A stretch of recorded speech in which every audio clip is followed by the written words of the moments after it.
વાહન વ્યવહાર અધિકારી મહાનગરપાલિકા જૂનાગઢ તે શિવરાત્રિનો મેળો સારી અને સંતોષકારક પૂર્ણ થયેલ છે. પૂર્ણ થયા બાદ અત્યારે સફાઈ મહાનગરપાલિકા જૂનાગઢના સ્ટાફ દ્વારા એજન્સી દ્વારા સફાઈની કામગીરી હાથ ધરાયેલી છે. તેની અંદર અંદાજિત અમોએ 18 વાહનો અત્યારે રોકેલા છે. અમારો 10 થી 12 જણાનો સુપરવાઇઝરનો સ્ટાફ છે અને 100થી ઉપર એવા કામદારો રોકેલા છે. હાલમાં ટોટલ કચરોમાં અહીંથી અમોએ 230 ટન જેવો અહીંથી કચરો અત્યાર સુધીમાં કાઢેલો છે, આજ દિન સુધીમાં.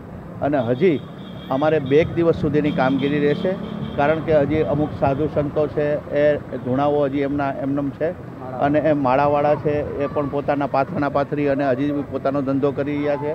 અને કોમર્શિયલ પ્લોટો જે અમે પાડવેલા છે એ પ્લોટો પણ હજી સુધી પોતાનો ધંધો રોજગાર ચાલુ છે અને 1-2 દિવસમાં હવે ખાલી થાય અને પોતે બંધ કરે તેવું લાગી રહ્યું છે. એટલે 2 દિવસની અંદર આખું ભવનાથ છે એ સંપૂર્ણપણે સાફ થઈ જશે અને ક્યાંય પણ કચરો જોવા નહીં મળે અને તમામ સ્થળે, તમામ રોડ ઉપર, તમામ રૂટમાં દવા છંટકાવી અને ભવનાથને સાફ સફાઈ અમે જાહેર કરી દઈશું.